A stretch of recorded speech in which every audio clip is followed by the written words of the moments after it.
Non, mais c'est bon, c'est bon, c'est bon, c'est bon, c'est bon. C'est bon, ça tourne. Allez, justement, mais si on est joyeux, c'est bien. Allez, c'est parti. Allez. Amine, merci d'être là. Donc toi, tu travailles chez Quanzeo sur la partie IA. Absolument. Est-ce que tu pourrais nous donner très rapidement l'historique du début de cette invention qui est l'IA? L'IA trouve ses sources au début du XXe siècle, donc au début des années 1920, déjà sous forme algorithmique. Donc il faut savoir que tous les algorithmes qui sont actuellement codés avec un langage peuvent être reproduits par des calculs manuellement, ce qui nous prendrait énormément de temps. C'est pour ça que l'IA s'est davantage développée à partir du moment où le hardware a suivi. D'accord. Ce que tu me disais, c'est qu'il y a aussi des travaux dans les années 40-50, encore peut-être très théoriques.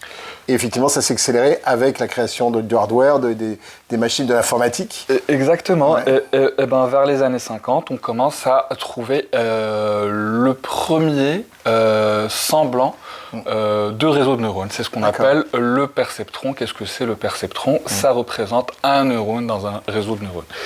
Mais le perceptron tel qu'il a été inventé en 1950 avait beaucoup de limites et donc c'est ce qui a causé un peu l'accalmie qu'il y avait eu par rapport au machine learning, à l'intelligence artificielle à cette époque-là. D'accord. Ça s'est relancé un peu plus tard, vers les années 1980-1990, avec de nouveaux algorithmes comme le SVM, et également l'amélioration du hardware avec les microprocesseurs et la réduction de la taille des transistors. D'accord. Ouais, donc c'est l'accélération de la puissance de calcul des machines. Voilà, les notions existaient déjà avant. Mais effectivement, elles ont été, elles avaient besoin de puissance en fait. Donc voilà, donc ça a démarré dans les années 80. On entend la machine, mais on ne s'arrête pas. Donc voilà, dans les années 80, ça s'est accéléré. C'est ça, exactement, ça s'est accéléré. Et comme on connaît la loi de Moore, plus on aura un hardware capable de faire tourner donc de grosses volumétries de données, parce qu'au final, le plus important dans le machine learning, c'est les données, plus ce développement va connaître davantage de développement. Donc c'est la loi de Moore. La loi de Moore, très bien. Donc tu parlais du machine learning. Est-ce que tu pourrais nous dire ce que c'est que le machine learning ? Oui, absolument. Alors déjà, le machine learning, ça se traduit littéralement par apprentissage automatique, tout simplement. C'est la machine qui apprend. D'accord. Donc, à partir de quoi la machine va apprendre? Tout simplement à partir de données qui vont représenter un phénomène. Donc la machine aura pour objectif d'apprendre quels sont les patterns, ou bien les modèles qui sont toujours présents donc, dans un phénomène. Et donc, grâce à ces données, la machine, ou plutôt l'algorithme, va pouvoir donc apprendre comment ou quel est le processus ou le phénomène que reproduisent ces données-là, et va venir apprendre et pouvoir prédire donc l'avenir de ces données-là. D'accord, si tu me donnais un exemple concret classique. L'exemple le plus concret qui me vient à l'esprit, c'est supposons que l'on ait plusieurs magasins dispatchés un peu partout géographiquement, avec chacun ses vendeurs, avec chacun ses articles, voire des articles similaires entre certains magasins. Je vais avoir des ventes quotidiennement et donc ces ventes vont constituer les données. Ces données qui vont être donc récupérées, nettoyées et pré-traitées seront par la suite injectées dans un modèle de machine learning qui va me permettre de prédire mes ventes pour chacun des différents magasins. Pourquoi est-ce que j'ai besoin de prédire mes ventes? Tout simplement parce que dans la notion de magasin et d'article, je vais avoir une gestion des stocks à faire et donc ça me permettra plutôt d'approvisionner chacun des magasins en fonction de la prévision de la vente d'articles qui a été faite par mon algorithme développé en amont. Donc, pour résumer, en fait, là, pour que ça fonctionne, on va aller prendre des données, il y a certainement un travail sur la qualité de données, des puissances de calcul, des algorithmes, et puis des connaissances mathématiques, parce que dans tout ça, il y a de la statistique, il y a des modèles mathématiques. Donc, c'est un peu un assemblage entre mathématiques et informatique. Voilà le tout pour que la machine puisse prédire le mieux possible un scénario en fait. Exactement. Donc le machine learning, c'est la croisée de tous les domaines que tu viens de citer, donc à savoir la programmation, donc l'algorithmique, des mathématiques avec principalement de l'algèbre, mais également des statistiques et des probabilités, et bien évidemment la partie développement avec toute l'infrastructure qu'il y a derrière. D'accord. Et ça, on le voit dans notre vie de tous les jours, ça a beaucoup progressé. Donc maintenant, les éditeurs, les fournisseurs de plateformes cloud simplifient la vie des acteurs, donc des data scientists, des data engineers, de ceux qui sont sur ces plateformes-là, en proposant déjà des choses un peu prédéveloppées, des frameworks. Exactement. Mais en fait, il faut savoir que on a déjà pensé à beaucoup de choses. Et donc, il y a beaucoup de choses que l'on peut déjà récupérer et travailler avec, en l'adaptant bien évidemment à chacun des sujets que l'on aura. Et donc, les cas d'usage, ça va être l'élément de démarrage de tout projet de machine learning. Et comme tu l'as dit tout à l'heure, bien évidemment, avec le développement du cloud aujourd'hui, des différents fournisseurs de cloud, on peut assez facilement se créer un environnement ou créer un environnement à un data scientist pour qu'il puisse directement commencer donc à développer ces modèles de machine learning, à condition bien évidemment de lui fournir aussi les données bien nettoyées et bien consolidées avec l'interprétation qu'il faut. Donc il faut une collaboration, que ce soit avec les équipes data, donc le data engineer ou le data analyst, pour pouvoir interpréter les données, mais également avec les métiers pour comprendre les enjeux métiers de chaque domaine et donc pour pouvoir mieux répondre aux besoins de ce métier et avoir un ROI, ce qui est le plus important sur ce projet du résultat. Exactement. Très bien. Sinon, ça sert à rien. Donc tu me parlais, voilà, il y a le machine learning, mais il y a l'étape d'après. Donc le nom c'est deep learning. Est-ce que tu pourrais me dire quelle est la différence entre du machine learning simple et du deep learning ? Eh bien, déjà, on va commencer par la traduction, tout simplement. Littéralement, comme on a dit, machine learning veut dire apprentissage automatique, donc apprentissage de la machine. Deep learning veut dire apprentissage profond. Pourquoi on parle d'apprentissage profond ?